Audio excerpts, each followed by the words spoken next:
Now, for analysis on the unrest in Mozambique, we're joined by Intelwatch Executive Director Paula Christina Roque.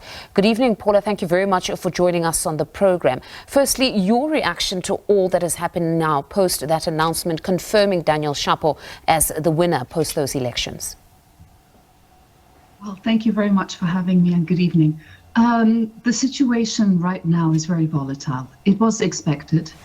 We knew that that both sides were going to stick to their positions. That Frelimo, the ruling party for almost 50 years, was never about to leave power peacefully or gracefully, and that the opposition in this form now of Podemos and Venancio Mondlane was going to fight for electoral truth. Now, electoral truth is something that the European Union, local observers, the church, civil society have demanded. So we still don't know who won the elections. So when we understood that, okay, the Constitutional Court or Constitutional Council endorsed the electoral fraud and in fact gave the ruling party the result that they wanted, there would be a popular reaction. And what we have seen are days of rage. But they aren't days of rage that like the ones we saw in the last 2 months, because the elections, as you'll remember, were on the 9th of October. These are very different days of popular frustration, of civil disobedience. They're much more violent. And the opposition leader, Venancio Mondlane, has been calling for a calm. He's saying, do not attack, do not loot. We do not want our country vandalized. We do not want the targeting of infrastructure or the economy. So like you said in your introduction, I do believe that this is part of a more instrumentalized, state-led situation. I want to delve deeper into that analysis or your position on that perhaps this is state-led. But before that, let's talk about Venancio Mondlane's call, because now he's denounced the violence. But you've got the youth that were mobilized, they've taken to the streets. But right now, when you have him calling for them to stand down or somehow not target the infrastructure of the country, they're not doing so. They're not heeding that call. They're going full steam ahead. What must happen now? So Venancio Mondlane, in the last 2 months, let's see the pattern of protests. People have been on the streets singing the national anthem. They've been banging pots and pans. They have been peacefully protesting on the streets, and yes, creating barricades and closing access to the borders, etc. So with great economic cost to South Africa also, but especially to Mozambique. So yes, there have been serious disruptions. But never with a level of violence as we have seen. The violence has been incremental. Now, Venancio Mondlane, what I believe he wants, and he hasn't said this specifically, is a social revolution. He doesn't want a military coup. He wants a social revolution where people will go to the presidential palace and they will take the presidential palace. And for him, he sees this as something that is possible without tremendous bloodshed, because we have seen also that the military and the security apparatus are not fully endorsing either one or the other.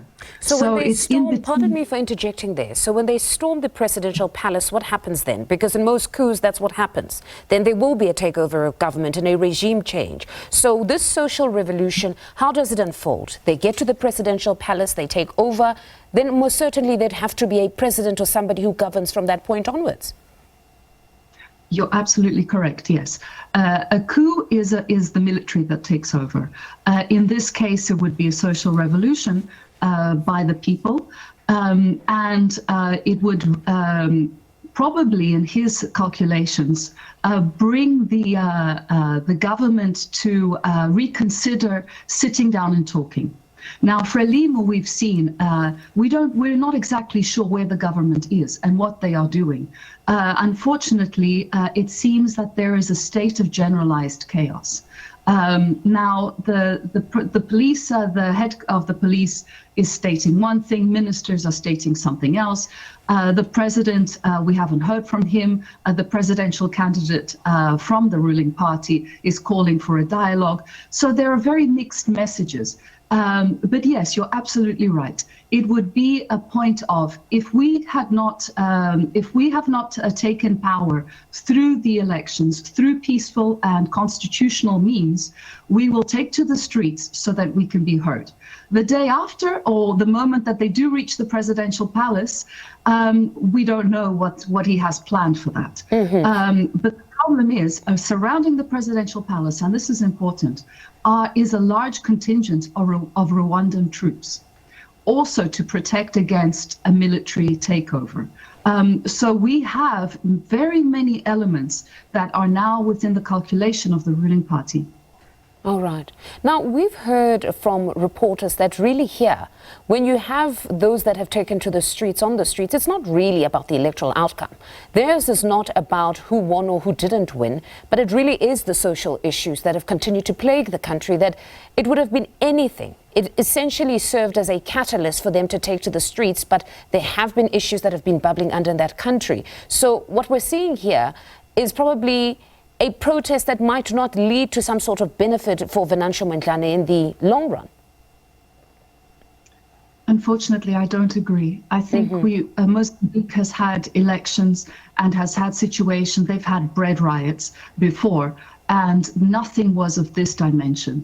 What Venancio Mondlane did was galvanize the youth, yes, absolutely, but also galvanize supporters of Frelimo that were disappointed and supporters of other opposition parties. So he was bringing together, let's say, a third vision for Mozambique. So yes, socioeconomic issues would drive protests, but what lies behind them are the structural issues of corruption, of bad governance, and everything that people voted Frelimo out for. And so yes, we would have discontentment, but also not to the level where we have Venancio Mondlane gives instructions and people follow them until 48 hours ago. And that's why I suspect something else is in play here. Also because we had yesterday 4 simultaneous prison breaks in Maputo and the provinces of Zambezia and Gaza. And we are still trying to calculate the number of inmates that escaped or were released in this case, and they could be 10,000. Now, what Venancio Mondlane is saying, and civil society as well, and we have seen videos of this, unfortunately, have been that many of those prisoners that escaped weren't wearing the orange suits of inmates. They were protesters that had been rounded up in the last 2 months. They were subsequently recaptured, and we've seen videos that are credible of 150 of those inmates that were executed. You've said something here, you say that something else could possibly be at play. And you also then mentioned that according to you, they didn't escape, they were actually released. Just unpack that for us there. So I think one thing that will make a lot of sense to South Africans was the July 2021 crisis, where later through different commissions and then through the press and investigations, we realized that there was an underhanded element of rogue security elements that were driving the looting, that were driving what they wanted to do essentially was a coup in South Africa against President Ramaphosa's government. So we understood then that there was, let's say, a third force. And this is not new to South Africa, and it's not conspiracy theory. In fact, it has been very well documented. So if we take that now to the Mozambican perspective, that's exactly what's happening.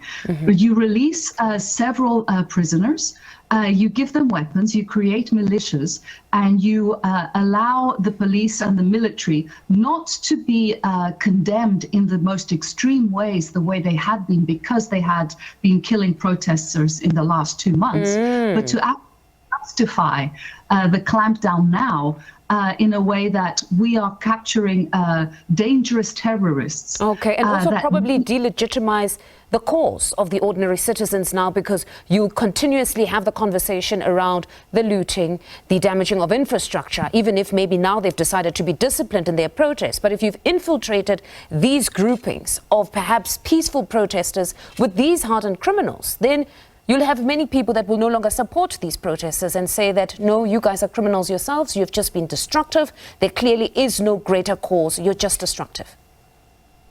Absolutely, 100% correct. And it's also to delegitimize Venancio Mondlane, saying this is a man that wants a bloodshed. This is a man that is destroying infrastructure that taxpayers have been building and have been investing in. And this is not the way to lead the country. They don't want him to continue to have the following that he has.